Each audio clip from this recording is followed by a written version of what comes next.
Well, ladies and gentlemen, welcome back to the Go-To Food Podcast, brought to you by Blink, the UK company revolutionising the POS game. And today we're joined by the first Indian chef in the world to win a Michelin star. And a man who changed perceptions of how refined and elegant dishes could be well over 30 years ago now, the genius Atul Kochhar. Atul, thanks so much for joining us. Now, with your mini restaurant empire... I don't have a restaurant chain. No, you don't. Every restaurant is named differently. So what do you have? You've got, obviously, a couple of Indian-inspired places, modern, and then you've got... So I got British one? Kanishka, which is the jewel in the crown for me, on Maddox Street, Mayfair. Yeah. We do a kind of pan-Indian because that's what I feel is the right thing for Indian market, London market. Yeah. And then I have a proper full-fledged Punjabi restaurant called Indian Essence in Bestwood, which has been going for many years now. We recently opened a little brother of Indian Essence in Tunbridge Wells called Essence. We are not very creative with names. So. Yeah, no, I saw that. That's good, then. That's very good. And that is also leaning more on North India and East India. Yeah. We have a South Indian restaurant which I'm hugely passionate about called Sindhu in Malo. It's in the Complete Angler Hotel. Yeah. And then we have a modern Indian restaurant called Vasu, again, on the other side of the river in Malo. And then, again, a proper Punjabi restaurant called Rivaz. Wow. And then a very naughty restaurant, Yeah. very street food, very loud, very Bollywood, Yeah. called Masalchi, which means the Spice Master in Wembley, just outside the stadium. Wow. Nice. Yeah, That's so incredible. that's what I have. That's a real mix. You called it a mini Yeah. empire, so that's a on, big that's empire. on the cusp of empire. Yeah, no, that's a huge I don't know where we're drawing the line. Well, Marley, I mean, does Heston come for a curry? I've seen Heston a few times. Yeah. But I see his son more often because Jack has got the restaurant He's got a new between chicken two place, has he, or something? Second? Does he have a new chicken brand? Yeah, it's called Wings. Wings. Wings. Yeah. Yeah. Ed Sheeran's the investor or something. I think so, yeah. Yeah. But You've been in that company's place- house again. Yeah, I've been in company's house again. Sorry, I'm getting carried away. You must have had loads of celebrity guests over the years, though. But do you have anyone who comes to mind who sort of has come in and tried to impress you with their spice level, and you've been like, Spice level. yeah, I they've mean, asked that, for like really spicy stuff to try and show off to you, and then ultimately you've cut them all known down. or unknown? Unknown, I would say. Known, nobody has. No. Normally, people who are well known, they'll respect the chef. Yeah. Unknown, this was an American guy who came and ate some of the dishes, and he told us make it very spicy. I made it incredibly spicy because my eyes were fuming. He ate and he said, "This is nothing." And I didn't know where to look. I thought I've exhausted all the chilies I had Got in my nothing kitchen. left. The next time he came back, he brought a tiny bottle of some black liquid. And he said, "Could you put, whatever you make for me, could you put 2 drops of this?" And I said, "Okay, I will." And I did. That's his way of eating, and I'm not going to challenge that. But I made the mistake of tasting it. Yeah. I think I went to Mass and came back after that. Really? It was so hot, man. So what? And I don't know what kick he got out of it, No. but it was crazy. Presumably, by that, like you've lost all the nuance of the flavour of the thing. It's just You the know, heat. your palate is burning, Yeah. and then you don't taste anything. And I always say that, look, chili definitely has a purpose in food, no doubt about it, but it's only to accentuate your palate. It's Yeah. just to titillate your palate, to make your palate work better, not to take over the flavors. If you can't taste other things, like you can't taste the meat itself Yeah. or the vegetable you're having, what's the point? Yeah, 100%. So at any time, the spices should not mask the flavor of the main ingredient. That's the key to Indian cooking. Yeah. Yeah. Agreed. You've been in London for 30 years now. I mean, you must have seen the Indian food offering change massively, and you were a huge part of changing it. But I mean, what are your thoughts on the current state of play? Like, it seems so many restaurants now getting accolades, awards for food which you sort of started. Which is amazing. I absolutely love it. So my memory is when I opened, as a head chef, I opened Tamarind. And a fishmonger came to show me different types of fish. And he said, "Oh, chef, don't get offended, but I have never seen a curry house as posh as this." And I was like, "What the hell, curry house? Who calls a restaurant Yeah, curry house?" yeah. That I had no idea that this is what it's called. But I thought, okay, this is something to work on and change. But now look at the amount of restaurants you have, the beautiful restaurants you have. It's luxury eking out, and food from one corner of India to the other. People are more knowledgeable than anywhere else, in my opinion, as far as Indian food goes. I think Indian food happens in London, in the UK, I would say. Yeah. People know this is food from Kerala, this is food from Mangalore, this is food from Calcutta, this is the food from Mumbai. So we have such a huge, rich variety of Indian food available. which wasn't there before. It was just a curry house. Yeah. So we have moved quite a lot in these 30 years. So were you shocked when you first came and saw the curry houses, like the offering? Yes, I was. I wouldn't lie to you. But it was fun also because, I came with no preconception. I had not read anything about it. Nobody had told me. I was kind of thrown in wild to explore. And I went to the poshest Indian restaurant that time was Bombay Brasserie. So I went there and they used to lay a buffet, if I remember correctly. Yeah. There was not an a la carte menu. You would eat from buffet. And that was the poshest thing about Indian food in this country. That has changed. People have 7 courses meal now. Some restaurants, if you step out of it, there are 15 courses meals as well, if you can afford it. Yeah. But it's become more experiential, which it wasn't before. No. It used to be curry and lager. But does that happen in India? Are there posh places which do sort of 7-course? Because there seem to be like 10, maybe Michelin-star Indian places now in London. Yeah. But doing 5 courses, 6 courses, 8 courses. Do you have that in India?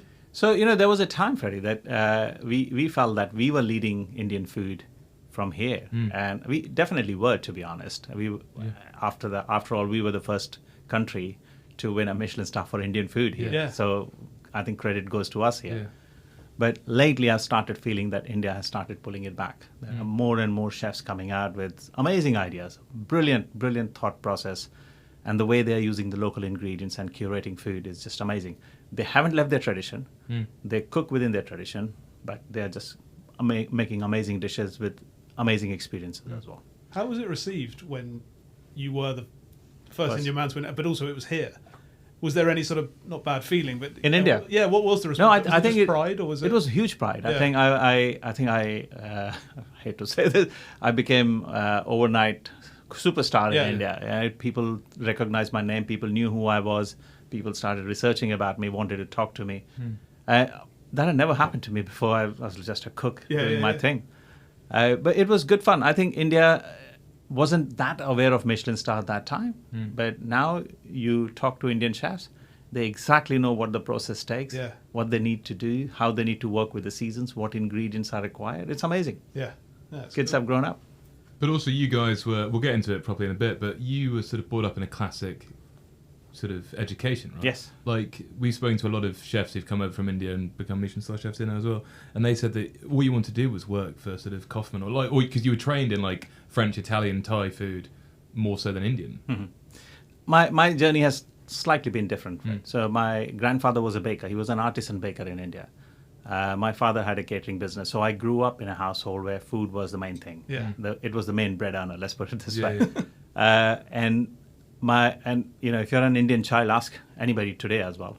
The parents want you to become doctor or engineer. If you're really useless, they want you to become an accountant. But I think I was pretty useless. I told I want to become a chef. So I went to a hotel school, and my parents were fully supportive of that. My dad especially. And my family comes from North India, Punjab, part of Punjab that's gone in Pakistan now. But we migrated to East India. My granddad did. And I grew up in East India. So my father decided that I should choose another part of the country to go to become a chef because I will absorb more about my own country. And that was the best decision that was made on my behalf. I went to Chennai, Madras. And I absolutely fell in love with it. I was a 17-year-old boy with an iron trunk in my head, lands in hostel, knows nothing, don't speak the lingo, a broken English works there. So, but those 3 years were very formative. They kind of glued me onto the food and my country's cuisine, to be honest. I learned how diverse this beautiful country is. And there's so much to learn. We have not even scratched the surface. Yeah. And after that, I went to Oberoi School of Hotel Management, which was a kind of bigger finishing school. They only take 12 students each year from the entire country. And that was a kind of turning point in my life. That made me who I am today, that laid the foundation properly. And while working for Oberoi, we learned that you got to be an ingredient-based chef. You will learn a lot of ethos in your life, be it inspired from China or Japan or Italy, it doesn't matter. As long as you stay within your own tradition, use your techniques and use any ingredient in life, you are true to yourself. Because over the years, India didn't grow everything. Potatoes were brought in by somebody. Tomatoes were not indigenous crop for us. Chilies as well, right? Chilies were brought in by Portuguese. Yeah. So, what is Indian food is a big question too. But within the tradition of using spices, how we have amalgamated everything that was thrown to us, that is Indian. Yeah. And I think that's what Britishness is as well, because what we wrap around us, what we have around us, and we bring it to our lives and put on the plate or practice it in our lives is the real Britishness, in my opinion. And I think that's what I learned in India too. So just to take you back a bit, what were your sort of happy food memories growing up in Jamshedpur, right? Which That's is right. now part of Pakistan. No, It's not. Jamshedpur is not. Jamshedpur is in East India. Oh, sorry. Okay, that's what Yeah. it means. Oh, Okay. sorry. That's where I was born. Yeah. My family came from. My father was born near Lahore. Okay. And so was my mom. Yeah, so yeah. they were in Punjab, which is gone in Pakistan. Yeah. So growing up in Jamshedpur was fantastic because it's an industrial town. Tata Steel is the main thing. Huge. That's the mainstay of life there. Most of the people who live in Jamshedpur, they either work for Tatas or factories associated with Tatas. My father was doing nothing of that sort. He was an engineer, went to work for Tatas for 2 days, resigned, came back, and told his father-in-law that I want to learn cooking. My father-in-law taught him. His father-in-law taught him. My grandpa. Yeah. And then he started his catering business, which was a good thing, to be honest, for me and what we do today, because my family is still in food. So, but in Jamshedpur, because it was an industrial town, people were there to work for Tatas from all over the country. So people from Bengal, people from Chennai, people from Hyderabad, people from Punjab, people from Kashmir, they were all there. And growing up there, I thought this is what world is. Because my neighbors were Kashmiris, Hyderabadis, Bengalis, Biharis, you name it. So I got to taste different types of food, Indian food, all along when I was growing up. I got a shock of my life when I went to Chennai because there was only one type of food, that was Tamilian food, which was beautiful, no doubt about it. Yeah. But then I realized that India can be very specific as well. It doesn't have to be diverse everywhere. Yeah. Now it's a different story. People migrate from one place to the other all the time within India. But that time people didn't. They stayed within their own ghettos. In Jamshedpur was quite a unique case because it was an industrial town. It was built around steel plant. So that's why people had moved there to work. Right. So what were some of your favourite dishes then when you were growing up? Oh, loads. So there's a local Bihari speciality called litti chokha. And it's a dough basically, and filled with a lentil powder or paste, you will say. And then it's baked on open fire. And then it's soaked in ghee. And then it's served with roasted aubergine and roasted potato mash. Ooh. And then there's a beautiful potato curry that goes on top. And you have to, you cannot eat it with knife and fork, guys. You got to put it in a bowl and mash it with your hand and dig in. Yeah. That's the way to eat it. And I'm salivating telling you about it Yeah, because yeah. it's beautiful. Sounds It was good. beautiful. And there would be raw vegetables with that, like carrot, cucumber. This is really farmers' food, peasant food. So they would go to their farm and pull out whatever vegetable was growing and then wash it and start eating with that. Yeah. That was the ethos behind it. Wow. Beautiful. And then when you moved to Chennai, what were so what's the change currently? So culinarily? What Chennai, hugely, because it was a very hot and humid part of the country, so people ate more steamed food there. Right. So idli and the fermented food was mainstay. So there was no bread, so to speak, or if there was bread, very little. Yeah. But everything was based out of rice. So a rice batter would be fermented to make rice cakes called idli. Lentil would be fermented and either fried or steamed to make one kind of fritter, or a steamed idli out of it as well, lentil idli. And then they will make beautiful pancakes called uttapams and dosas out of the batter. And then there will be, I don't know how many types of different types of vegetables that will be cooked in very gently and lightly, more like a salad, just sorted with curry leaves, mustard seeds, and coconut, and just tossed like spinach or cabbage or whatever. Yeah. And then you eat with all that, which is a bit of a crunch.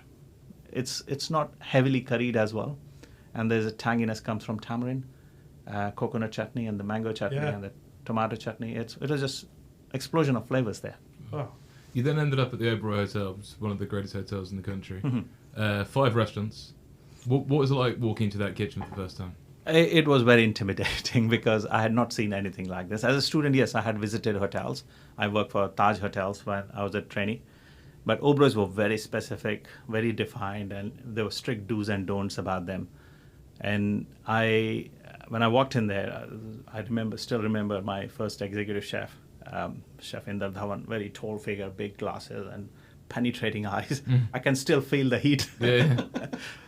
He would kind of make us, all 12 of us, stand in front of him, and he'll take a huge briefing in the morning that you're going to go to butchery, you're going to go to Indian section, you're going to go to bakery, you're going to go to pastry. And in the evening, again, he will be there. So, when you think you're done, you're not done, because he wants to know what you have done. And then you give complete debrief to him, and you will be told what time you'll arrive next time. But it was such a beautiful, specific program. After some time, that became my routine. It was like being in the army. I knew what I'm supposed to do. And speed was essential because it was a big hotel, but precision was incredibly important under Chef Dhawan. And I think that's what transformed all of us, all 12 of us, into very good chefs, I would say. All of them some of them are still practicing, some of them moved on, become hoteliers and general managers and taken different paths. Some got married. So I still thank him every day of my life that I had someone like him who taught me what I'm supposed to do. What were you cooking? What were the different restaurants? What were they offering? So the restaurants were, obviously there was an Indian restaurant called Kandhar. Sadly, it's not there anymore. They changed it. Now they had a Mediterranean restaurant called Esmeralda. There was a first Thai restaurant of the country open called Ban Thai. Mr. Oberoi was quite a specific man. If he opened a Thai restaurant, he will not open just a Thai restaurant. He will choose which part of Thailand's cuisine will be featured there. So he chose that restaurant needs to be from Chiang Mai. So he went to Chiang Mai, brought the chefs from there, and there were 6 female chefs. And I was the little commie of theirs for about 3 months, just making paste and powders all day for them. They didn't speak a word of Hindi or English, and I didn't speak a word of Thai. So all the explanation was, here's your ingredients, just make me a paste or make me a powder. But every evening after the service, and they worked me so hard, every bone of my body used to creak every night, and I don't know how I walked home every night. But the dinner every night used to be really beautiful. They had this little small table in the kitchen where they were very social women. They would sit down and eat together, and they will put a small chair for me to sit down with them and eat. And those 6, I had 6 mothers. They were all trying to feed me. You got to eat this, you got to eat this. My palate just grew like anything with working with them. I learned, I just fell in love with Thai food. It was a really beautiful experience. Then I also worked in a Chinese restaurant called Taipan. And Mr. Oberoi, again, wanted food from Shanghai, nowhere else, Shanghai. And it's a very different food. It's more steamed and very gently fried and all that, not too much of deep frying and all that. And again, there was a Shanghai chefs who were cooking, and I learned a lot with them. There was a French restaurant called Riviera, I think it was called. And there was a French chef from Paris, 2 Michelin-starred French chef, who had moved to India to work for 3 years for him. So worked under him. It was fantastic. Wow. Great experience. What a training. I mean, to get those experiences. Yeah, absolutely. It was just out of this world, because that time I came to know what Michelin star is, working under him. And he was quite a tough master. And he wanted, and little old school, now looking at old school, but that time it was in vogue perhaps, sitting and turning vegetables, and you have to blanch them properly, keep them aside in the ice bath. Meat has to be cut in certain ways only. Your knives have to be sharpened every morning. All those things were just everyday routine, and it was managed and supervised like anything. What was the produce like? Beautiful, beautiful. Because one good thing Mr. Oberoi had in mind, that he hated to fly things from abroad. So some of the French chefs moaned about it, that the local pigeon is not good. He used to say, if it's good for 1 billion population, it's good for you. Get on with it. So they got used to it. I agree that it was not a standardized market that time, so you had to work, the people who would source the stores, they had to work incredibly hard to work with certain suppliers.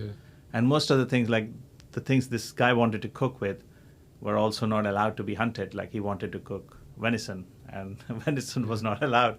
After some time, Mr. Oberoi mellowed down a bit. For French kitchen, he allowed a couple of ingredients that were flown in, but he wouldn't give in for anything. He said no. Sounds quite ahead of his time, Mr. I mean, because these are things that nowadays people would like He was insistent. way ahead of his time, Yeah. that man. So, in early 70s, most of the five-star hotels would make lots of money by hosting Indian weddings. And this man said, there will be no Indian weddings in my hotels because these people who attend the wedding, they spoil my hotel. Yeah. Whatever reason. Old trades, not used to of being in five-star hotels. He said no to a very big chunk of money. Yeah. Struggled. But then he started winning the corporate market because corporate knew if you go to his hotel, they'll be spick and span. Yeah. And I think till date, he maintains that. There are very few weddings. Unless you know somebody in Oberoi family, you cannot host a wedding in Oberoi hotels. Did he give you good advice as a young chef?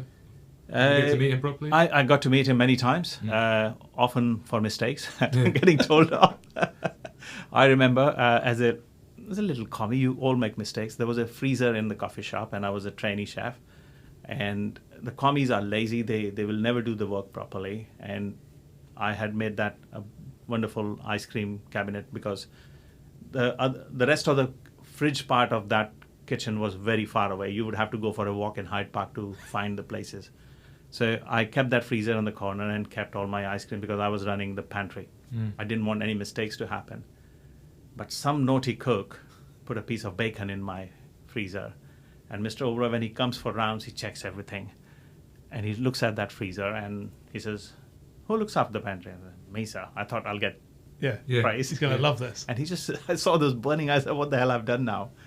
And he said, do you keep bacon with the ice cream? Oh, no, I don't, sir. Who kept it? I didn't want to say anybody's name, and I know who would have done it. I just kept quiet. I think he figured out that maybe he has not made that mistake. Yeah. Then he said, okay, come and see me in my office. I got told off. But I think on the back of it, I learned that you check again, and check again, and check 10 times more that somebody has not shafted you. Was it a prank or was it a I think it was just a lazy thing. He should have gone somewhere else. The meat freezer were at the back. Yeah. Because, you need the bacon to be really hard to be able to slice it to the machine, Right, yeah. to the gravity slicer. Yeah. He didn't want to walk that fast, Right. that far, so he kept it in my freezer without me knowing, and I got told So were off. you living in staff accommodation then? No, there were no staff accommodation in those days from the hotel, so you had to sort out your own. Okay. So I had a roommate or a batchmate of mine, Avijit Ghosh, who's a very big pastry chef in India now. So me and Avijit shared a small flat in a place called Defense Colony, near to the hotel. Yeah. And I had a very broken bike called Yesdi, which used to work sometimes. Sometimes it wouldn't. My friend would have to push it for it to kickstart. Wow. Well, those were the days. But yeah, we used to just come on bike. Yeah. And long days? Long days, yeah. It was, it never felt, to be honest. I just enjoyed it. I enjoyed being there. I enjoyed finishing from my job from one kitchen, and then I know I'm not needed in this kitchen, then go to another one. It felt like you have the opportunity to learn and you're getting paid. Yeah. You might as well learn. And I think I made most of it. Yeah. So how did you end up then going to the Hilton with Bernard Kinnig? So Bernard, actually, I think there is a little bit of mistake in my blog. So Bernard actually came to Oberoi's to work with Mr. Oberoi. So I worked with Bernard at Oberoi, not in Hilton. Right, okay. But he was one of the best known chefs Yeah. of Hilton at that time. And he was considered to be the master chef of Hilton's. And Mr. Oberoi hired him to run the French restaurant, and that's how I worked under him. Wow. So he was second chef, again with the Michelin star, who came to India to work with Mr. Oberoi. And then so then how do you end up in London? How does someone find you when they're going to... So I was cooking for Mr. Oberoi's guest in the French restaurant called La Rochelle, not Riviera, La Rochelle. So Mr. Oberoi was having dinner in La Rochelle, and he said, I got 3 guests with me, Atul. Tell Bernard that I would need 5-course meal and go slow. We are talking business. I said, sure, sir. And then we were feeding him, and I went to the table a few times, serving and checking everything was okay. And Mr. Oberoi introduced me to this wonderful person. He said, this is Mr. Khanna, and he's a good friend of mine. By the way, he's planning to open a restaurant in London, and he's looking for a young chef like you, but you're not going. So I said, okay. I just smiled and laughed. Yeah. And then after a few days, Mr. Khanna came to eat, and he said, I spoke to Mr. Oberoi, and he said, I can talk to you, so do you have time? I said, yeah, sure. So I sat down with him, had a coffee, and who am I to go and check with Mr. Oberoi whether I'm supposed to do this or not? Yeah. And he said, yeah, if you're looking to move, we are looking for a young chef who can turn around things and look at things differently, because he said you worked in Indian kitchen quite well, and now he wants you to get expertise under Bernard, and you're working in the French kitchen and you're working really well. Would you like to move to London? And I said, yeah, I would like to try. He said, okay, come and see me in my house. And it didn't come to me that I should check this with Mr. Oberoi. I went along and met Mr. Khanna, and he said, I've got a private party in my house for 25 people. Can you cook? I said, yeah, sure. Turned up, cooked, and everybody loved it. So fantastic. 2 weeks later, I said, I was told that I've been offered a job. I said, well, was it an interview? Was it a trade test? He said, yeah, kind of, but we would like you to come on board. So I said, okay. And then quite happily, I went with my resignation and told my executive chef. He said, you silly man, Mr. Oberoi will kill you. Do you know what you've done? And by that time, my visa process had happened and all that had happened. So Mr. Oberoi came to know he was very annoyed with me. So I had to go and apologize to him. He said, I didn't want you to leave. Why did you resign? I said, Mr. Oberoi, I just felt that it's time for me to go and try something new in the world, and I hope you won't be offended. He remained annoyed for quite some time, but I think he pardoned me, and he came to, when Tamarind opened, he came to see me. Oh, really? He said, well done, very, very proud of you, and got a wonderful message when I got my Michelin star. Yeah, I bet. I'm so proud that you managed to crack this. Yeah. So how hard was it setting up a place in London, like moving here, setting up a restaurant? Because then 6 years later, you win a Michelin star. I mean, so Mr. Khanna's family owned Tamarind. They still do. Very, very wonderful, beautiful family, and they are from India. And I would say they're an industrialist family rather than just a restaurant family. They have many, many other things in life. And they were very focused. They're a foodie family. So Mrs. Khanna, sadly, she's not there anymore. She was the princess of House of Patiala. So she knew the royal food. When I started cooking, obviously I had my own flair, and she would eat and she said, this is not right, that's not right. Initially, I used to get very offended. I said, who the hell are you to tell me this? But then I realized she knows so much and I can learn so much from her. I mellowed down immediately and then started working with her. I would go to her house and work the recipes with her. She would teach me so many things I learned from her. And then we also started, interacting with people like Marco Pierre-White and Gordon Ramsay, and there was another French chef around the corner, Joël Lantong, who had 2 Michelin stars in Le Sèvres. Giorgio Locatelli was nearby, and there's another French chef, I keep forgetting his name. It'll come to me. He was in Intercontinental at that time. So I used to meet them often and see what they're doing and spend time in the kitchen. I was lucky to befriend Mr. Alberu, and thanks to Mr. Oberoi, who introduced me to him. And I spent just standing, not doing anything, but standing and watching how the service goes in La Gavroche. Wow. It was eye-opener. Yeah. Honestly, eye-opener. It was machine work. Boom, boom, boom. Amazing. I've never seen a kitchen like that in my life. And till date, that brigade and that kind of work still remains close to my heart. I love to emulate it time and time again, but it's going to take a lifetime for me to get to that level. But they were brilliant, and I learned a lot. So working with the ingredients here, and this is Mr. Rue who kind of taught me. He said, Atul, when I came into this country, I wanted to cook with olive oil, and I had to go to pharmacists to buy the olive oil. You will find same things. If you want to cook with something, they may not be available easily, but you would have to train the market that there's a demand for it, and suppliers will start bringing things for you. And it was quite a tedious process, but I learned very quickly, and he helped me to go to different fishmongers, different butchers, and work with them to understand that what type of cuts, what type of fish, what works, what doesn't work. So it became a kind of lab process. In the beginning, what were the things that maybe you were frustrated you couldn't get hold of? Like it was the simplest ingredient of Indian food is the onions. Yeah. Okay. And I was used to of cooking with one type of onions, which are pink onions in India. And every time I'll cook, I said, this is rubbish. What I'm cooking, I'm not getting it. I'm not putting the spices correctly, or I'm not making the blends properly, or the heat is not correct. I just couldn't figure out. And then I called my dad. I said, I have this issue. He said, okay, what types of onions you get there?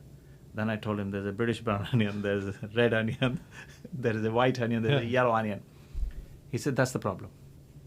You're looking for a pink onion and you'll not get it because every country has its own minerals. And these things grow in earth. If you just apply a little bit of brain, you will get it. And learn to work with the best onion, which is available in England. Yeah. And my father had not been here, so he didn't know much about it anyway. So I started working with yellow onion, red onion, white onion, and I finally figured out British brown onion is the best one.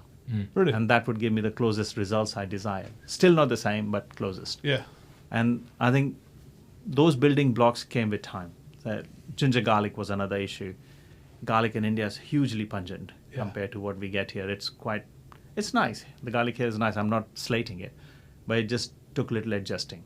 That how much I need and what quantities I need to make the paste with. And once you get that, then you know it. And then it just comes natural to you. And I think those were the stepping stones. Did you start embracing sort of British food and meat there, like venison, wild rabbit? Absolutely. I absolutely loved it because, my father had a collection of a lot of old books of Indian cookery. Luckily, I have all of them now with me.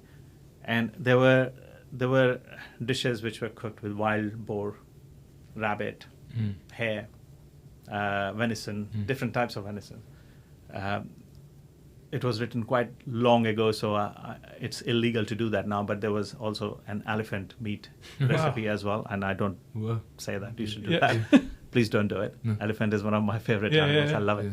So there are recipes that are not, a camel recipe as well, which is okay. I've never tried camel, but one day. So when I came here, the venison was easily available. Wild boar was available. Hare, rabbit, you name it, you'll get everything here. And I was in India. There's restriction on hunting, so you can't do it. And here it was important to do culling, and then also with the season, all the game birds, which I had only read about, never cooked with. So it was a huge experiment for me to be able to try all that. Yeah. Wow. Well, what you see is, we were speaking to Eric a couple of weeks ago from New York, who grew up in a sort of Chinese restaurant in New York, and then he came over here, tried Chinese food in London. What do you, when you see like curry houses, which maybe some people think is Indian food, what like annoys you that they think are Indian dishes? So when I have to be very careful because so most of the Indian restaurants here were owned by people who came from Bangladesh when Britain was being rebuilt. And after the rebuilding work finished, they got involved in something else, and they got into food business. So I thank them hugely that the revolution for Indian food was actually started by them, not by people like me. They are the pioneers of it, and they kept that torch lit. The way I saw it, they were a little dated. It felt like I was in a theater, which was the stage was set for 1920s. The smell was also exactly like that. There was no innovation. It was curry is curry, and they were mixing everything. Anybody could make a curry, but there was no passion for it. And I'm not taking it away from them. That's what they best knew. But I think it's changed a lot. It's one of my best friends, Akhtar Islam, who's Michelin-starred chef with 2 Michelin stars. He's the leading chef of this country. So it has moved on quite a lot, no doubt about it. But yes, that time it felt like whatever they're doing, they're not putting love into it. And if you eat in a Bengali home, I tell you, I grew up in East. It's one of the most delicious meal you will ever come across. Because I always say that among all Indian cultures, Bengali subculture is the most elite and educated. They eat, and not from now, but from time immemorial, they have been eating in courses. And if you sit down, you are given food in a certain order. It's just not that food is given into your plate and you mix everything and eat. No. They have a way to eat. They start with a fried fritter, which is always bitter. It's called bitter gourd, bitter melon. It's spiced and fried. And you're supposed to eat bitter food first for your juices to work better. And then you're given something softer and then something else. Funny enough, in their subculture, poppadom is eaten at the end of the meal. Will you believe it? Yeah, really? Yeah, always given before the dessert, so you have the crisp, and then your palate is clean and all that. You drink a glass of water, and then you have your dessert. So I think none of those were being practiced. None of those have been put into use. And very few, I would say, now people who are practicing Bengali food in this country are still not following that, in my opinion. Or some of them, I don't know. But it was mostly East Indian food available on the name of Indian food. But now that's changed. So, but the actual dishes, like, they're just not Indian, right? Chicken tikka, all those kind of things. You mean chicken tikka masala? Yeah. Look, there was no chicken tikka masala in Indian repertoire. The traditional kitchens I trained in, there was nothing called chicken tikka masala. But having said that, when you look at the recipe, there's nothing wrong with it, to be honest, because it's made with a mother recipe of butter chicken, and to that sorted onions, ginger garlic has been put, which is another basic sauce called onion masala. Yeah. So those two have been put together, and lots of fresh ginger and coriander and lime juice goes, not lemon, lime juice goes towards the end. I think that's what makes chicken tikka masala so special. It's delicious. But I give it that it's a British dish. Yeah, British. When you did come here 31 years ago, whatever it was, and you were homesick for food from home, were there little pockets in London that you could go to get that? You know, like communities who were cooking in that way? Yeah, so, because my family's from Punjab, and Punjab that's gone in Pakistan. So first thing I did, I looked for where the Pakistani community was living. I knew their food will be close to my father's food because my father would cook exactly like that. So I looked for a restaurant, and I was introduced by a guy called Iqbal Wahab. He took me there, a restaurant called Lahore Kebab House on Old Street. Yeah. And he said, you cannot have drinks there, but we can buy the drinks and take there. You cannot order it in the restaurant. So that's what we did. We bought 6 beers and went there, and me and Iqbal sat and ate. I drank, and he didn't drink, but I drank. And it was fantastic. And is that amazing. The same Lahore Kebab House? It was still there? I think it's still there, to be honest. I have been there many times now. Yeah. And food was, it was proper Punjabi food. Yeah, right. It's spicy and soaked in oil, dare I say that. But that's what I was craving for. I wanted to have that kind of food. So it was close to my heart, close to home. We're talking about drink. Come on, Ben. Have you created a little drink for Atul? Well, because we've got this stock of Heppel deliciousness, I was going to create I think it's called a Mumbai martini. I think it might be a creation from one of your... go on then. It's one of my favourite gins. Really? Heppel? Heppel? Yeah. Do you know Val and Nick? I know them. Yeah. It's proper stuff, isn't it? Yeah. I had 3 bottles which finished last Christmas. Oh, well, you can we're going to give you a box to go. We're going to give you a box to go. We should quickly say that today's episode is brought to us by our brilliant friends Blink, the UK-based legends turning the POS game on its head. There are no long-term contracts, no hidden fees, and no per device charges. If you run a restaurant like Atul runs about 15, you know how painful traditional POS systems can be, clunky, slow, and worst of all, they're expensive. But Blink is different. It's the first POS system that needs zero training. Your team can be up and running in minutes. It's built for real hospitality workflows, and it costs just £49 a month. Wow. For unlimited devices. That's brilliant. In your restaurants. That's amazing. I've never tried it, but definitely I'm motivated to try them now. We're going to give you a cup to go. We're going to make you try it. 24/7 UK-based support. Others are charging up to £300 a month for 1 or 2 devices. This is unlimited for £49. So save money, no stress, no tech headaches. Join Claude Bossy and many other great chefs who've been on this podcast and go to Blink and actually use the code GOTOBLINK. See what I did there, Ben? That was bloody good. Go to Blink with a Q to get your first month free, or send in your kitchen nightmare stories and you can get a whole year's worth. Just send it to our DMs at the GoTo Food Pod or competition at the GoToPodcastCompany.com. That was pretty good. That was incredible. I'm still making the cocktail. Yeah. So what goes into a Mumbai martini then? Do we know? So what will you have? So you got gin, got curry leaves. Curry leaves. Has to be. I'm actually making a vodka martini. Yeah, perfect. Just because I got this delicious Douglas fir vodka, which I thought. Yeah, let's do that. Some slices of ginger, some curry leaves, lots and lots of lemon juice, a little bit of gum or like sugar syrup. Yeah. And loads of ice. I'm about to shake it. Sounds good. Pour it over ice, and then we'll see what happens. Atul, I want to take you back to the moment you won that Michelin star. How incredible was it? And then why, within the year, were you up and gone? You waved goodbye, and you said, was that a business decision? Was it you? It was a business decision, to be honest. So let's go back to winning a Michelin star. Yeah. It was unbelievable moment, to be honest. I think I had a massive grin on my face, which I couldn't wipe off for many months. We were so chuffed as a team that what we have done and achieved. Very, very proud of them. But I also decided to move on, which I was already deciding before that I have been there at Tamarind for almost 8 plus years. It was time to move on and do something new. So the business idea was already in the wing, and I had met my business partners of Benares. Yeah. At Tamarind only. They had come to eat there, and there were regulars there. They used to eat there. Were they Indian, English, or? One Portuguese, one Italian, Oh my god. and one Indian. Oh my god. It's a bit of a mix. Yeah, a bit of a mix. And then it just turned out that it worked out well for us. So we left. I left, sorry. They were all city people. They had no idea of how restaurants should be run or how it's made. But we found the site, took it, and I took, that time I knew Gordon very well. And I took Gordon's advice that what should I do? He says, look, do you have stake in the current business? I said, no. He said, then you should go. You know, if you want to be a businessman, then you should. And how you negotiate with them is your skill. I'm not going to tell you how much you should ask for, but I think you should take proper advice.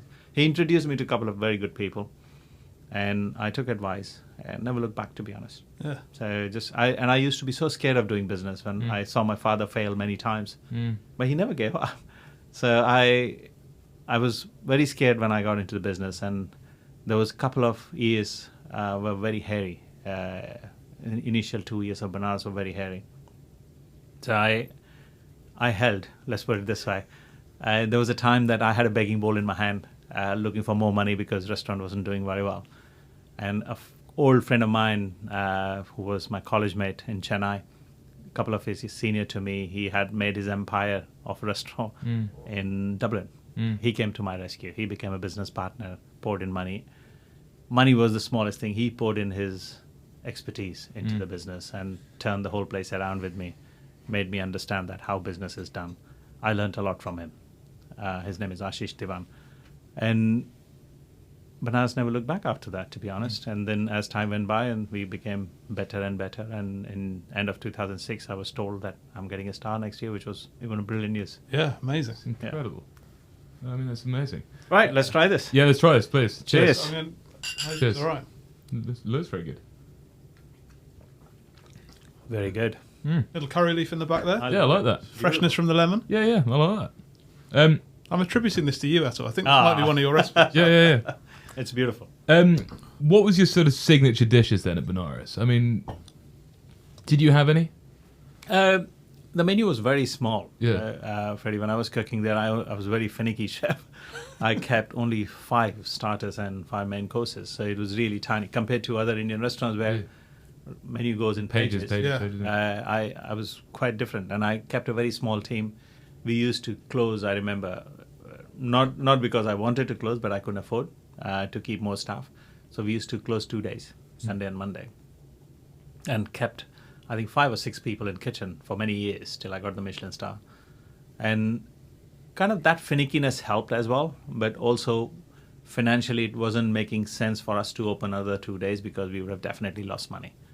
But after the star, things changed, and we slowly explored to open 1 day and then another day. When I left, it was all 7 days. All shifts kind of pushed like anything. Jeez. And it became an incredibly successful business. I remember doing 1.8 million turnover at that restaurant and thinking, gosh, we have achieved it. This is great, because we were struggling to get $1 million initially. But by third year or fourth year, we got to 1.8 million. And by the time I left, it was 7+ million turnover. Wow. So that restaurant achieved a lot. Did that Michelin star have a huge impact then in terms of? It did, but it also defined us, a kind of who we are, what we do. We do things very differently, but it also gave me a perspective that I want to be in a very different kind of game. I don't want to do everyday food. I resisted opening more restaurants. I didn't want to open any more restaurants, but that kept my focus, to be honest. Yeah. And I enjoyed that time completely. So now being a businessman, how tough is it? Is this the toughest you've known it? It's the toughest I've seen, I'll be honest. You know, I remember that when I was 30-year-old, I had few days off and I would sleep well. These days I don't sleep well. I can't manage to take days off because I have more restaurants, and B, economically it's pretty tough. I was talking to somebody this morning, and I won't take her name, but she was interviewing me, asking me what kind of effect industry is having, and as a chef, what do I feel about it, that more and more people are going on Ozempic and Mounjaro. So how it's affecting your world. Yeah. And it is, to be honest, about a year and a half ago, when all these things started coming out, and I started thinking out of the box that there will be people who'll come to your restaurant and say, I'm on weight loss drug and I don't want to eat too much, but I still want to go out. So we need to cater to that. So about 6 months ago, we started small dishes menu so that people are not forced to eat 5 or 7 courses. Yeah. In fact, 5 courses came out of that only. But people could choose. They want to have just 2 or 3 dishes and have non-alcoholic cocktail, because this martini can be made non-alcoholic. Yeah. So I think we are being made to think very differently. And this is the time that, as an entrepreneur, you are standing on a ball. And you don't know which way it'll slide, which way it'll go. And you're still trying to keep your balance. It's the toughest I've seen, to be honest. Yeah. But Ganesha seems to be a sort of almost perfectly manicured and creative business model for that market. Like, I saw you doing, small dishes, obviously, but 3 for £18 are one of the things for the drink. Like, that's ridiculous. Incredible. But, people want to eat small food. Yeah. And they are all inspired from street food, so they are made with all seasonal ingredients, so the cost is little. And this is not something we are going out of our way to create something. This can be rustled up quickly. They are fresh. And they are with the season as well. Like in hot summer day, not many people want to eat a hot curry.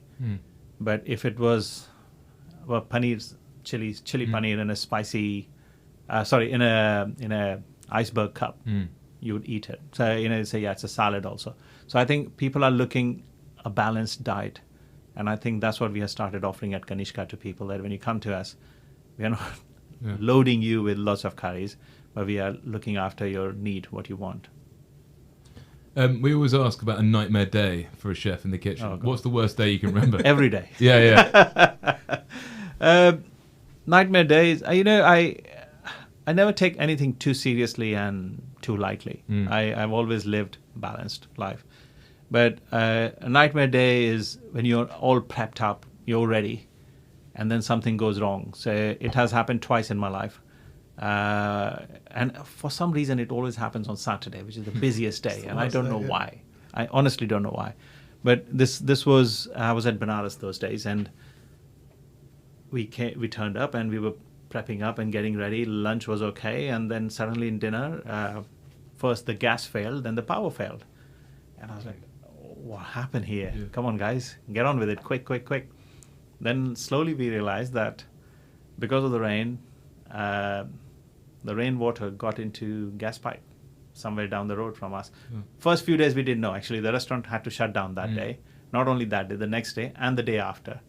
So by 3rd or 4th day, we came to know the water has gone into gas pipe, and it's going to take at least a week or 10 days for them to pump that water out, repair the pipe, and then get us going. So I think we were out of work for 2 weeks. Wow. And it was most painful time, to be honest, because the restaurant was booming like anything. That was one nightmare. Second nightmare was I was cooking the Richard Bertinet in Bath in his cook school. Yeah. Get a phone call from my sous chef that, chef, forget the class, run, come back to London. The restaurant is on fire. I was like, what? It was on fire. This is 2009 September, and I don't know how I raced from there. What I had in my mind, I don't know. I was just completely nervous and worried that what will be left of it. But sadly, there was an accident, and while we were stoking the tandoor, as the splinters come out and got into the duct, and it got fire, and the whole restaurant, the kitchen got burned completely, but the entire restaurant got smoked. Wow. So we were out of business for 6 months on that one. That was the biggest nightmare. Yeah. Well, do you still have to pay for your staff then, or what? You have to pay for the staff. Part of it is covered by insurance. Yeah. But, I hope no restaurateur or nobody in life ever had to go through that. But that's most unsettling period of my life, to be honest. You don't know, because you're in the hands of insurance company, and they can find million ways to sneak out of it. Yeah. So, what about rudest customer? Oh, come on! You must have had some rude customers. Some rotters. Yeah. Actually, it just happened. I wasn't there in the dining room. Happened on Sunday night. Really? In my restaurant in Vasu. It was a table of two, and they called 8 o'clock booking. And last table we take is at 8:30 on Sundays. So they called my manager and said, sorry, we are running late. Our car got trouble, and so we're just on our way now. Yeah. So we okay, no problem. We understand. So they were 45 minutes late, which is fine. This lady was on her clutches. So my manager, being polite, gave her a table right in the front so she doesn't have to walk. Yeah. She got offended. She said, I don't want to sit on that table. I want to sit on that table. And the restaurant wasn't very busy. He said, by all means, take that table. We have no problem. Please sit down. We'll serve you there. Just two of them take a large table of 4, which is okay. We removed the other 2 covers. And then they sat down. They said, it's our anniversary. Congratulations. But you ruined our mood. Sorry, what have we done? Oh, we wanted to sit on that table. You offered us that table. I said, ma'am, because you're on crutches, we wanted you to be comfortable. And we gave you a bigger chair there so that you could sit properly. No, but that was not fair, and blah, blah, blah. And, the wild language started coming out. And there were 4 or 5 more tables in the dining room that time. Malo is, especially on Sunday evening, most of the time it is a very local restaurant, but on Sunday, especially Sunday evening, most of the locals come out to eat there. Yeah. And this wonderful family of 4, they were sitting there, and they were getting disturbed by the language, and they had 2 little girls with them. And they looked back and tried to tell them, please. And my manager also said, look, others are having a good time, please. I'll be politely, I'll say that, please don't use that language. We have not done anything wrong, and if you have done anything wrong, I'll say sorry for it, but we haven't done anything wrong. We want you to have a good time. Allow us to give you a good time. Oh, no, but all that F this, F that, and P word also came out. That my manager just said, okay, I'm not having this. He said, I'll request you leave. So the man got up. He said, do you want me to leave? I said, yes, sir, please step back a bit and please leave. By this time, others had seen sitting in the dining room. My other staff members also came close to my manager. But this lady just ran from her table to that table and said, you cannot talk to him like that. He's a nice man. I've known him for 4 years in this restaurant. They are the nicest people. And this is a local restaurant. We don't want people like you to come here. No. And there was I couldn't see completely on the camera, but there was a bit of a pushing and pulling. Yeah. And finally, I think 5 or 6 of the locals got together and kind of threw them out. Wow. Threw them out. And my manager was just standing there looking at just letting it happen. And I said, what were you doing? He said, well, I didn't need to. No, yeah. They got pushed out. And the customers. And that's the rudest I've seen, to be honest. Yeah. And personally, I have thrown only one guest in my life out of the restaurant, and that was they were just being incredibly rude to my staff. And those days I was behind the stoves cooking, and every dish I send, they said, it's cold. It's cold. I'll heat it again. I'll give a fresh one. After 3rd or the 4th plate, I lost my cool and went to the table and took 3 kitchen porters, really big ones. I said, gentlemen, I think you had enough. You leave now. Yeah. Please pay for your drinks. Don't pay for the food, but leave. Yeah. And they said, oh, you're throwing us out? I said, yes, I am. It's my restaurant. I can throw you out. Please leave. So the moment I said that, everybody in the dining room just got up and clapped. It's fantastic. We want them to go. Really? They are being really rude to everyone around here. Really? So I think people also, those who are having good time in the restaurant, they don't like to listen to abuses from others, and also the staff getting abused from a diner. That's really not required. We are there to serve people. Everybody is there out to earn their living, and they have self-respect. And anybody who would do that to my staff or team member, I'll throw them out. Yeah, nice. Right, so Gordon ever coming for curry? Many times. Yeah. Many times. I haven't seen him lately because he spent more time in... He's doing a lot of He's basically American. He's an American. I think he's having American curry. Yeah. But I used to see him a lot before. Yeah. Good guy? I love him. I think he's great. I have learnt a lot from him. There's a character, Gordon. Yeah. And there's a person, Gordon. Right, yeah. I like both. Is that the I same like with the Marco, character Gordon on the screen, but I like person Gordon as a friend. Is that the same with Marco? Marco is pretty much same, to be honest. Yeah, he's crazy. He's a nice guy. Yeah. There's so much wisdom in him. There's so much to learn from him. I never worked with him, so I don't know how he was in the kitchen. So I cannot comment on it. But as a person, whenever I met him, he's been amazing human. Well, Ben, you always cook something to finish off, something, attributed to the guest's genius. What have you done today? So we've got a partnership with Covent Garden Market. The best, Unbelievable. The best partnership. Wow. Great Fantastic. food and veg. The guys from Fresh Union decided to give me a 5 kilo box of beetroots. 5 kilos. Oh, fantastic. God, that's You good. say that, Atul? It's a lot of beetroots. I'm just in a home kitchen. It's a hell of it. But Yeah, how are you storing that? I'm just most of my fridge is currently beetroot. Yeah. So anyway, but I had back in the day I used to cook this, like, I think it's a Carolan beetroot curry. And so with this staring at these beetroots, I thought I may as well use them for that. What, when you were back in the Fantastic. back of You the cooked dot, something which I absolutely love. Yeah, right. Okay, good. back of Cool. the dot kitchen days, was Back it? in the dot kitchen days. So yeah, plenty of coconut milk, ginger, garlic, curry leaves, etc., etc., and then a Brilliant. little spinach toran with sort of coconut Fantastic. and some rice. Fantastic. So I hope that's all right. And the beetroot, good. to be fair to them, once I started getting into them, they're all like beautiful candied beetroot and yellow beetroot. Oh, So beautiful. Amazing. they were excited by the beetroot. I shouldn't have been so. I'm excited by the beetroot. I'm going to take your plate, Yeah. so I'm going to serve it up back Perfect. here, and then There you go. Atul, you obviously left Benares in 2018. Were you unhappy how that sort of all ended up in a way? Was that regretful? I mean, we spoke to Claude Bossy recently. He had a similar experience, but Yeah, you look up to a person as a family and brother, and that person turns around and stabs you on the back. That's painful. yeah. That's really painful, and especially with somebody who you have stood by through his thick and thin, and you expect them to be there for your tough times. He just turns around and says, "This is the opportunity. I can screw you, and I will." Yeah. That's what I was told on my face, and that's what he did. Was that Chef Samir? No, No. not That's the partner. yeah. Yeah. I'm joking about Samir. Sorry, I'm trying to lighten the mood. No, Samir is a nice guy. No, he is He's good a guy. sweetheart, and Yeah. he's worked under me. He's like a little brother. Yeah, yeah. Love him. We love him as well. Great guy. But this is the guy who I was partner with, and there's something called Which guy? The Portuguese, the Italian, the Indian. Indian? All right. So I over the period of time I bought the Italian and the Portuguese, and also I bought my friend from Dublin out, and it was just me and him left. He chose to take the advantage of the position, but it's okay. It's his call. But that must have been messy. It was. You are distressed because something has happened to you. You want comfort with your friends and family, and when that friend just turns around and stabs you more, this inflicts more pain on you. It's painful. Is he still the owner? Sadly. Sadly. Fucking hell, yeah. So what was his kind of raison d'etre behind all that? Like what?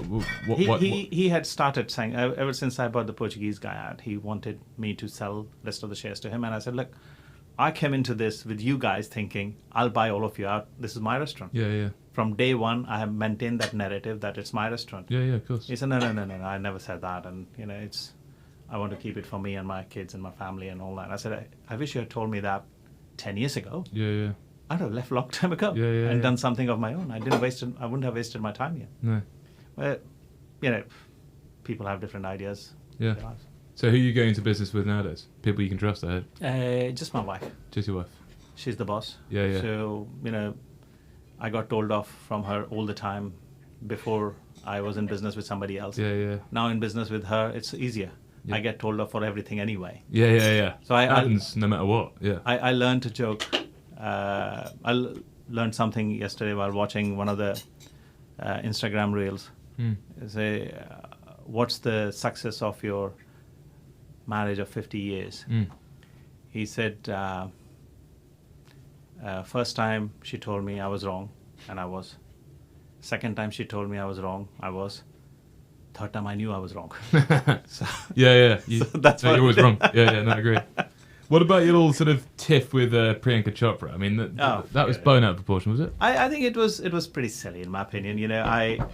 I kind of what can I say? I normally don't ever react on anything religious or political. It's not my space, and I don't want to. And I think what I'd seen some series she had done, and I said, look, I don't think you are portraying Hindus correctly. No. And we have been through enough terrorism. Yeah. We don't need this anymore. Yeah.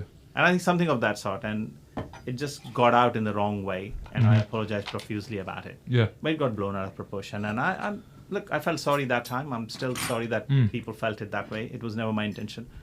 I grew up among Muslims. I have no problem with that, and I love it.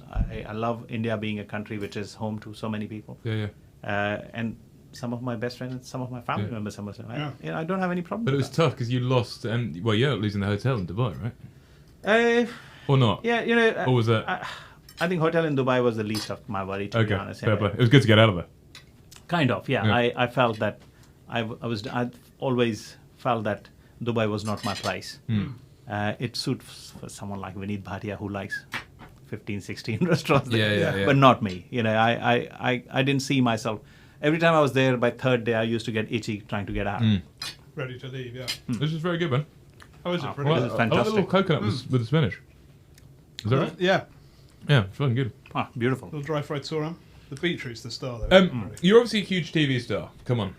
Have you ever got into trouble then, like Schrager? Has she ever, Rosemary Schrager? She ever caused any? We've had her on the show. She's a cheeky little girl.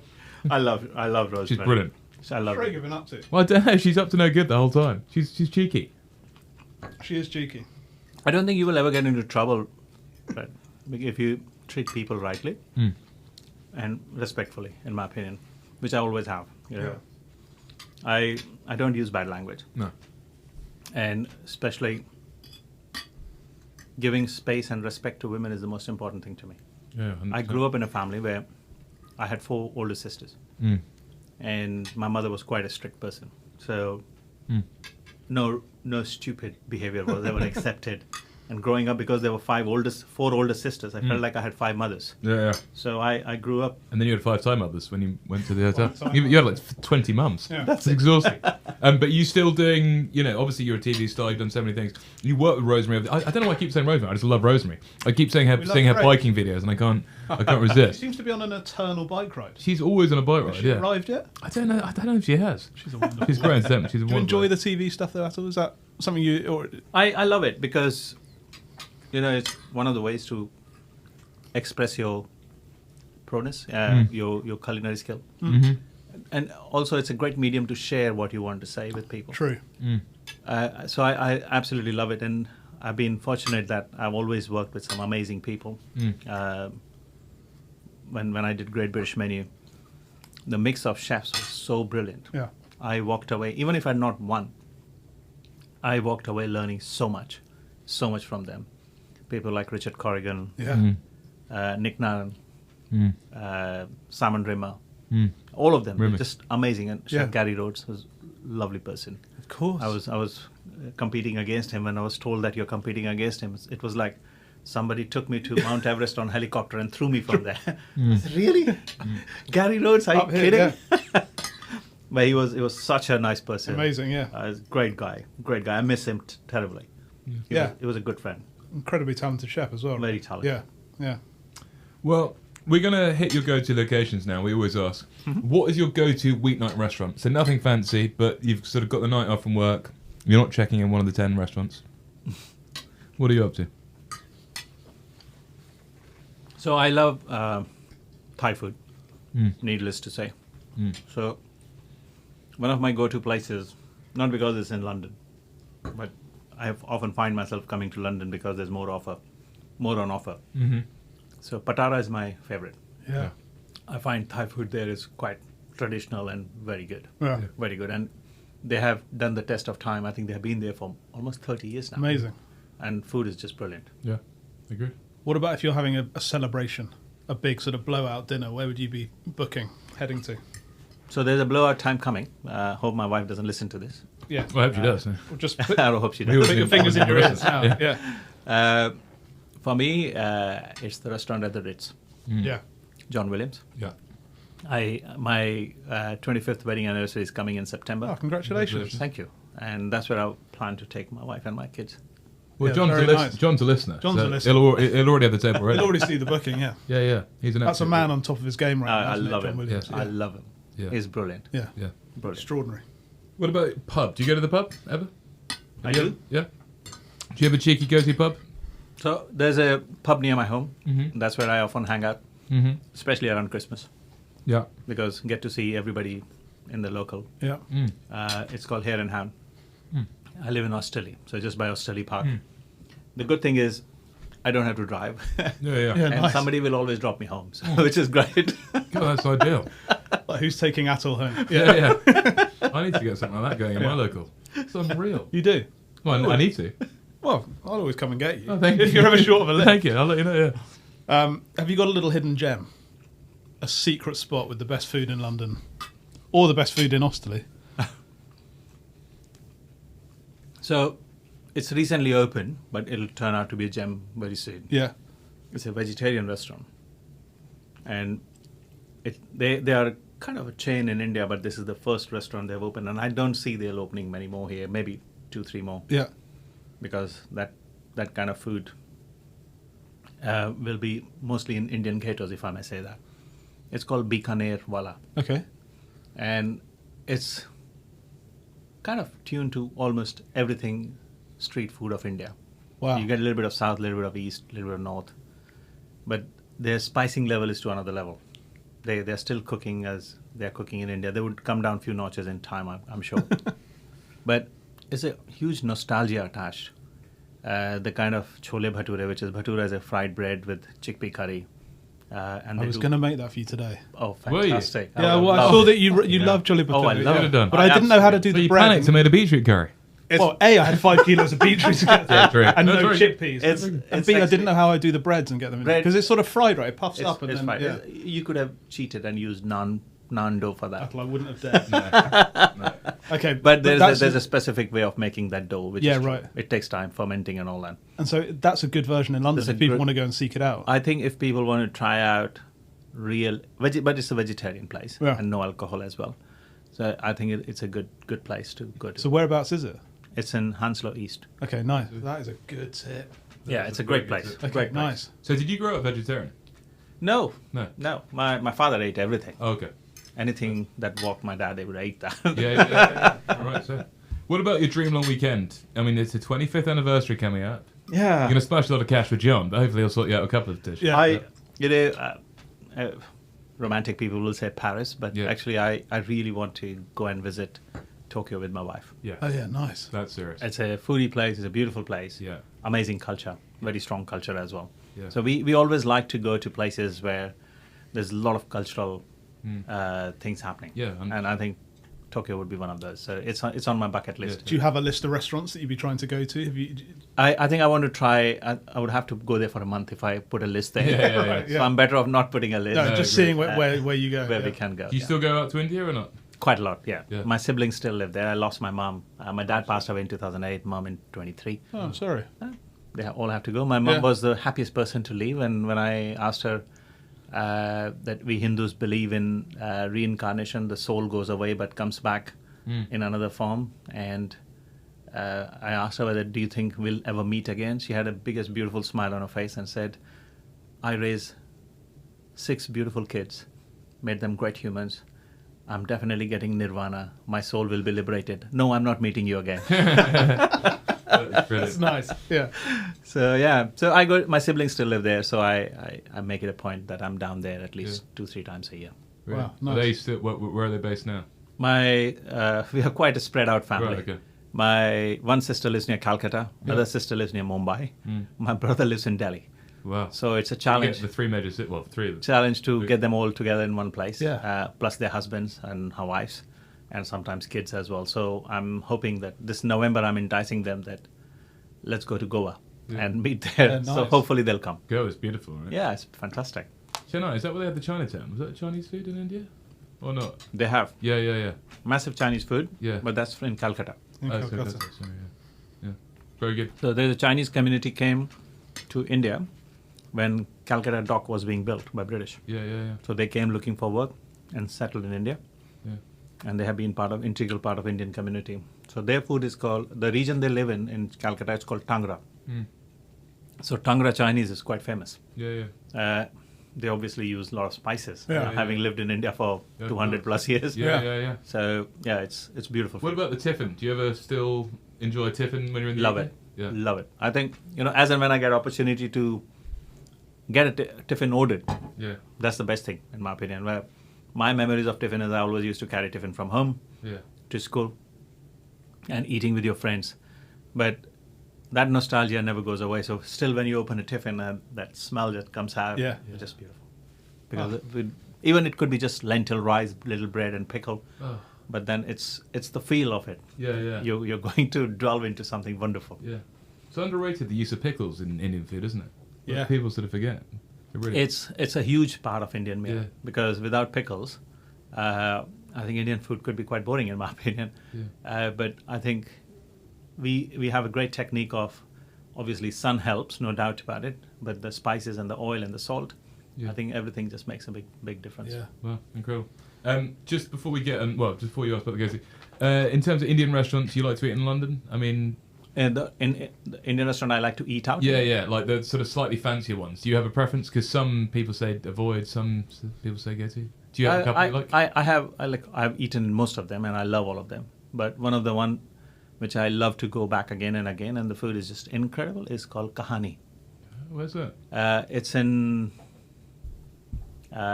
what's that? In Chelsea. Yeah. It's near between Knightsbridge and Chelsea. You know where Okay, yeah. Monty's used to be. Oh, Yep. yeah. It's in the same building but downstairs. Okay. Kahani. Kahani. Yeah, And nice. the chef, his name is Peter. Peter used to be chef at, after I left, he used to be sous chef at Tamarind. Oh, wow. So perhaps I see a hint of that food in his food. Yeah. Mm. And he cooks incredibly well. So amazing chef. I think he's from Goa, if I'm not wrong. So the blends are beautiful. Beautiful, yeah. Yeah. Okay, nice. We'll be heading down. We'll be heading down there. Come on then, Atul. It's our final question. Okay. Sometimes we sneak in 2 or 3 after this, but theoretically it's a final question. What is your go-to meal, the last 3-course meal you're ever going to have? What's on it? So, having lived in the UK, and I'm not sucking up to anybody here, fish and chips, definitely. Yeah? Then I would absolutely love the black dal my mum used to make. And there has to be great chili garlic naan with that. Oh, That's all I need. beautiful. Well, can we coax you into a pudding or a dessert? I'm a fruit person, so whenever it comes to dessert, I'm not too much into sugar. So I like leaning on fruit, so a fruit platter would be amazing. Yeah? Beautiful. Beautiful. Get behind that. Atul, you've been absolutely incredible. Can I ask Thank one you. more question? Yeah, please do. What's in that black dal? So it's the process, which is it's slow cooking. I think that's what makes it different.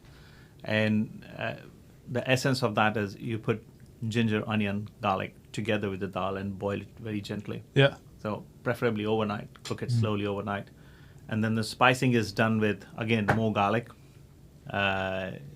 Some people add onion. I don't like to add onion. I like to use butter instead of oil. Yeah. And then in spices, I use kasuri methi, which is fenugreek leaves, Yeah. red chili powder, Kashmiri powder, coriander powder, and a pinch of garam masala. Cook that through in the butter, and then put dal into that Yeah. and gently cook it, again for 2 hours before you eat. Really? Another 2 hours in the spicing? Yeah. Jesus. We got spices take time, and if I had my way, I would actually leave that dal after cooking overnight and consume Come it back next to day. it. Everything's always better the next day. It tastes amazing next day. Oh, Atul, sounds incredible. You've been incredible. Ben, that food was delicious. Thank Thank you you so very much for much. coming Oh, in. thank you. That's sadly all we've got time for. Please make sure you're subscribed to YouTube. Make sure you use that go-to Blink deal.